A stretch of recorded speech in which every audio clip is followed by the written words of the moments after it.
Le Grand Matin Sud Radio, 7h, 8h30, Patrick Roger. Il est 8h14, Lévy sans interdit, Elisabeth Lévy. Bonjour Elisabeth.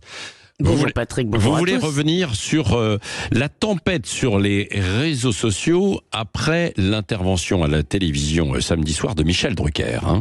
Oui, même Michel Drucker, a-t-on envie de dire, déchaîne les néo-féministes des deux sexes. Donc il était invité samedi de Quelle époque sur France 2. Marie Portolano et Thomas Soto, co-présenteurs de Télématin sur France 2, étaient là pour promouvoir leur émission sur France 2, Passe-moi la rhubarbe. Bon, passons. Ouais. Alors Drucker s'adresse donc à Marie Portolano, auteur d'un documentaire sur le sexisme dans le journalisme sportif, intitulé « Je ne suis pas une salope, je suis journaliste, écoutez ». Alors, c'est l'ancien reporter sportif qui vous parle, la Marie. Vous avez vraiment souffert avec les copains des sports, les mecs des sports? Non. Non, mais ils ont vraiment des attitudes j'étais pas la seule. Inconvenantes, vraiment. Alors précisons qu'il a un sourire en coin, bienveillant et un brin paternel, mais de toute façon sur le plateau personne ne move, tout de même c'est Drucker, et Léa Salamé lance un sujet. Mais sur les réseaux c'est un halali, à vomir, une honte qu'il dégage ce fossile, ce vraiment ne passe pas, il croit qu'on ment, s'indignent les femmes qui témoignent dans le doc. 20 minutes parlent de questions misogynes, un certain Rémi apporte son soutien à Portolano, victime d'une agression, selon lui, on aimerait savoir ce qu'en pensent les victimes de vraies agressions. Oui, on peut peut-être convenir que finalement ça a été un peu maladroit aussi de la part de Drucker, non? Mais Patrick, il a posé une question. Alors Drucker est à ce moment-là un peu perplexe car lui, à cette époque-là, il n'a pas vu cela. Il se demande peut-être si les mots ont le même sens aujourd'hui qu'hier.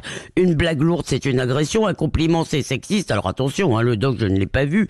Il révèle certainement des choses qui nous semblent accablantes aujourd'hui, mais tout le monde les acceptait à ce moment-là. Bon, je vous disais récemment que la révolution MeToo entrait dans sa phase terroriste, que ça tombe sur Michel Drucker, l'urbanité fait homme le prouve.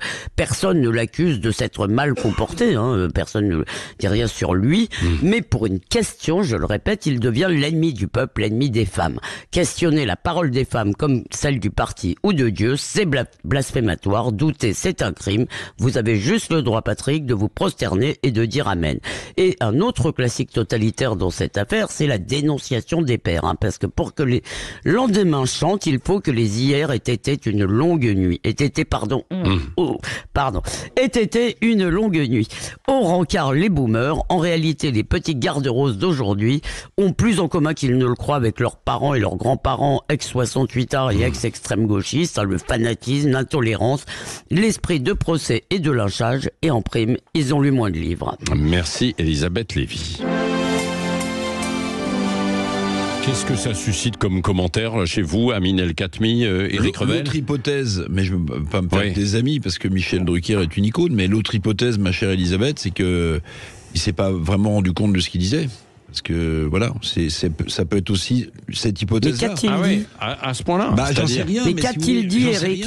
Qu'a-t-il dit? Il a posé une question. Oui, non mais... Il a posé une question en quoi a-t-il dit quelque chose de criminel? Non mais écoutez, on peut pas nous demander... J'ai dit simplement qu'il s'est... Bon, j'en sais rien. Non mais même, mais je me pose la question parce qu'il Michel un peu Drucker sur le plateau par moment, Michel Drucker. Mais peut-être oublions cette question, oublions même. Je veux dire, ce qu'on lui reproche, en fait, ce déchaînement, c'est parce qu'il a posé une question. Il n'a pas dit vous mentez, il n'a pas dit je ne vous crois pas, ce qui d'ailleurs, il a le droit. On a le droit encore, même si c'est mal vu, de ne pas croire des choses qu'on nous dit. C'est encore autorisé. Amine El Khatmi. Oui, je trouve, je suis plutôt de l'avis d'Elisabeth. Je trouve cette espèce en fait, il y a un tribunal. Avant, on appelait ça le tribunal médiatique. Maintenant, c'est un pseudo caché sous une photo de paysage ou de. Pas que. Il y a des gens qui ouvertement aussi disent ces choses. Si vous voulez, le procès qui est mené sans respect du contradictoire par ailleurs, parce que Michel Drucker n'est pas sur Twitter pour répondre, et donc vous avez une armée de procureurs qui font le procès et qui juge et qui condamne et en face vous ne pouvez même pas vous répondre et vous n'avez même pas le droit d'avancer un argument contradictoire.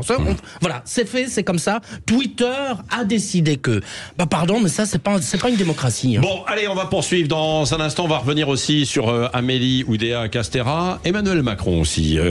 Qu'est-ce que vous en attendez ce soir? Vous êtes assez sévère sur les réseaux sociaux, rien, vous dites quand même. Bon, voilà, on diffusera Emmanuel Macron de 20h15 à 22h probablement à l'Élysée. On verra comment ça va se passer. Il y a une grande mise en scène quand même. Hein. Éric Revel, à mémoire de la politique, va nous dire les choses dans un instant. Manuel Valls aussi sera l'invité de Jean-Jacques Bourdin tout à l'heure à 8h30. Dans un instant, Éric. Oui.